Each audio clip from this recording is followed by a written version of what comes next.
Rhino here. Today is yet again another build showcase, and it's Rhino Prime. Today I'm going to show you two builds. One is for new players and the other one is for Steel Path. So, let us immediately start.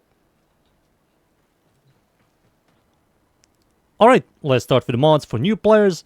These mods here are highly recommend new players to use. Once you get Rhino or Rhino Prime, if you're lucky, you're going to go for Steel Charge to increase your mod capacity. This gives you the highest increased mod capacity and also gives you melee damage.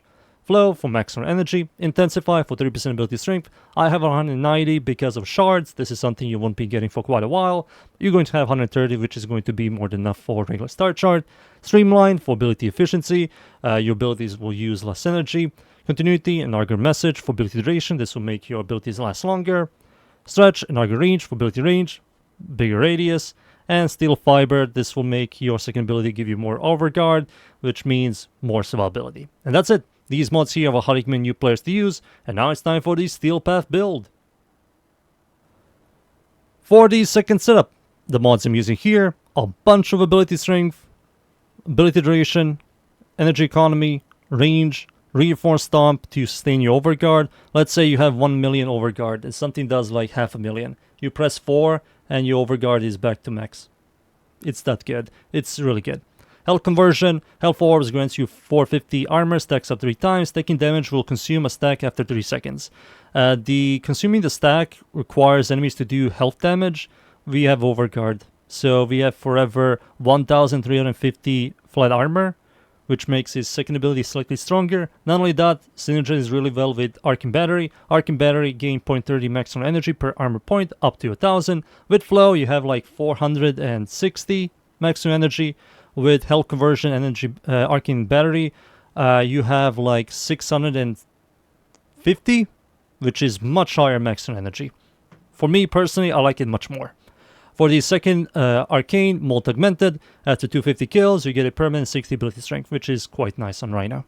These are the Arcanes and the mods. For the stats, duration is more than enough for me, efficiency is negative, range is more than enough, and strength is really high. And that's it. These are stats, the mods, the Arcane, and now it's time for me to explain the abilities. Alright, for the abilities, let's start with the passive. His passive is horrible. Emits a shockwave dealing 100 damage after landing from a great height. They need to change this. It's really bad. First ability is also very outdated. I replaced it with Rifle Advance, giving you a flat amount of critical chance on your melee weapons. Second ability, Iron Skin, one of the strongest abilities in the entire game. It scales with ability strength, armor, and enemy damage. It scales much better with enemy damage, so the higher the enemy it is, more damage will do to you, and that means you're going to have a much higher overguard. Against like Steel Path enemies, you're going to have like around 30 to 50k, which is more than enough. EDA, TDA, you're going to have like above 100k, which is also more than enough. And if you do like one of those endless game modes, you're going to have billions of overguard, makes you completely immortal. Third ability, Rhino Roar, one of the strongest buff abilities in the entire game. Saren loves this ability. She uses it on every gun build. With Toxin Lash, gives you and your entire team massive damage increase for 40 seconds. It's quite good. Still is. Fourth ability, really good crowd control, no LOS, and it restores your overguard if you lose some. Really good. And that's it. These are the abilities. Now it's time for the Shards. For the Shards are highly recommend for you to go. 1 yellow for cast speed to make your abilities cast quicker, and 4 crimson for 15% ability strength to make all of your abilities stronger. Rifle Advance, higher flat critical chance. Rhino Roar, stronger buff, and second ability also will give you a little bit more overguard and low level missions, and that's it. These Shards here I will highly recommend, and now it's time for me to fight some enemies in Steel Path. And we are in. I'm up against the corrupted enemies at the Void. Steel Path, of course, it's survival. The map's for mod. I'm going to show you this build here. You're going to allow enemies to shoot you when you press your second ability to generate more overguard. Press your third ability, Rhino Roar, one of the strongest buffs. If you lose some overguard, get near enemies, press your fourth ability, you will restore your overguard like this. Boom. There we go, I get 6,000 back. Hold my first ability, Rifle Advance, for 400% flat critical chance. And now, all of my melee weapons will always red crit.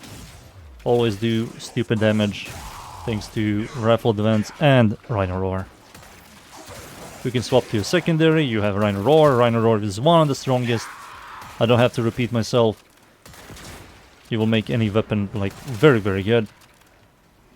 Especially dots, like heat, electricity, toxin, slash, they will do even more damage. Rhino Roar. I give myself 215% Rhino Roar, which is really, really good. That's my fourth ability. It restores some overguard. Hold my first ability, or tap it. Always hold it, so you don't lose a combo on non-slam weapons. Or heavy attack weapons. Boop. Enemies, there we go. Boom. Swap to this weapon. I think this weapon is unmodded. I think. No, it has some mods. I have to release an update video on this weapon, the Quelor. I always forget to release this thing. It's finished, I just have to release an update video. A 2025 build video. Overguard is very good. It gives you status immunity and knockback immunity, and nothing bypasses Overguard. It makes shield, armor, DR, sustain builds kind of worthless. But there isn't anything we can do about it, you know. I really wish they'd just slightly look into Rhino and make a better passive. Make a better passive. Update his first ability to do something more and you can control it. Make it something like Gauss's first ability.